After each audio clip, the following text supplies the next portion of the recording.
بسم اللہ الرحمن الرحیم۔ السلام علیکم دوستو، سعودی عرب کے حالات ان دنوں انتہائی خراب چل رہے ہیں۔ ایک طرف تو اسرائیل کو تسلیم کروانے کے لیے دوسرے ممالک سے رابطوں میں ہیں اور شدید تنقید کی زد میں بھی ہیں۔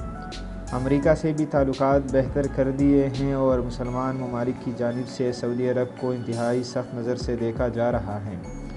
تو دوسری جانب سعودی عرب کا رشیا کے ساتھ بھی تیل کے تنازع پر مسئلہ چل رہا ہے، جس کی وجہ سے سعودی عرب میں تیل کی قیمتوں میں شدید کمی سامنے آئی ہے۔ ایسے میں سعودی عرب سے ایک ایسی خبر بھی سامنے آ گئی کہ لوگوں کے ہوش اڑ گئے۔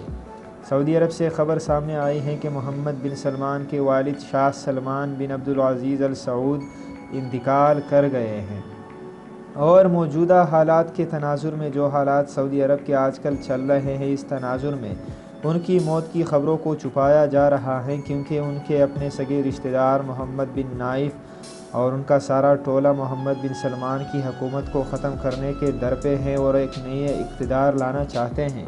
اس کی وجہ سے محمد بن سلمان نے اپنے باپ کی موت کی خبر چھپائی ہے، کیونکہ اگر انہیں پتہ چل گیا کہ شاہ سلمان وفات پا چکے ہیں تو ان کو لیے راستہ ہموار ہو جائے گا اور وہ بآسانی محمد بن سلمان سے اقتدار پر قبضہ کر لیں گے اور پھر محمد بن سلمان سے اپنے حقوق پر کیے ہوئے مظالم کا تمام بدلہ لے لیں گے۔